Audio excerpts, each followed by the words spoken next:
I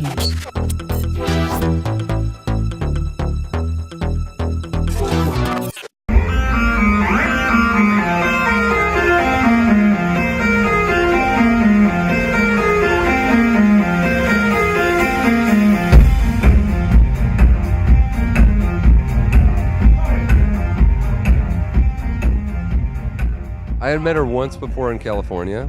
She's Macedonian American, and she was in a support act for my other band. And then she ended up opening up for that band in Skopje the first time I went to Skopje, and I was like, wow, this person's amazing. She was leading a band of dudes, like hired musicians basically, but she's like the boss, you know? And we became friends, and then a couple of years later, she was back in California. I started Operators, and it just took off from there.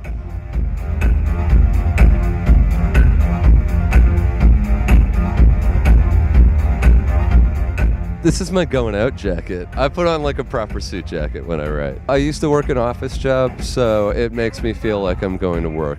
I have a deep voice, so I think I was successful right away. Telemarketing, so I have a kind of a monotone, hypnotizing voice, and I hated myself so much when I was doing that job, but it was the only job I could get. I was totally broke and was trying to start playing music for a living, and I worked 10-hour days telemarketing, and then I'd go to the studio and write music about how much I hated my job. So.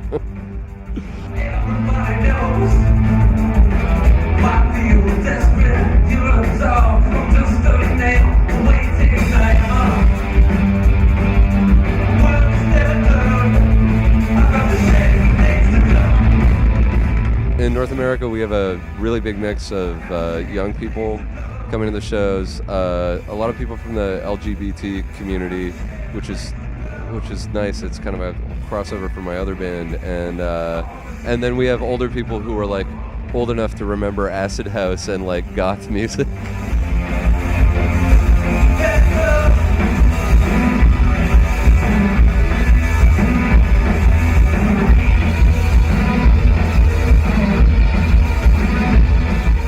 A lot of times if you compose stuff at home and you write it in the studio, and you're placing it just so, you're putting effects on everything, you're assembling the track basically, you're kind of missing out on this energy current that runs through music when you play it live. Like there's an element that you might screw it up. There's an element of chaos that I think is this undefinable component of music that's very important, and if it's not there, for me at least, it doesn't work.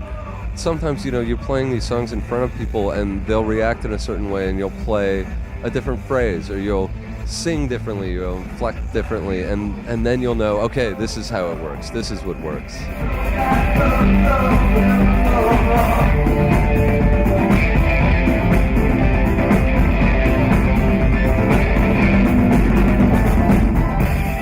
After the tour is done, I'm going out with my other band, Wolf Parade. We're doing an arena tour supporting Arcade Fire, and then we have a record coming out. And then this band is recording album number 2. And I'm going to hang out with my dog.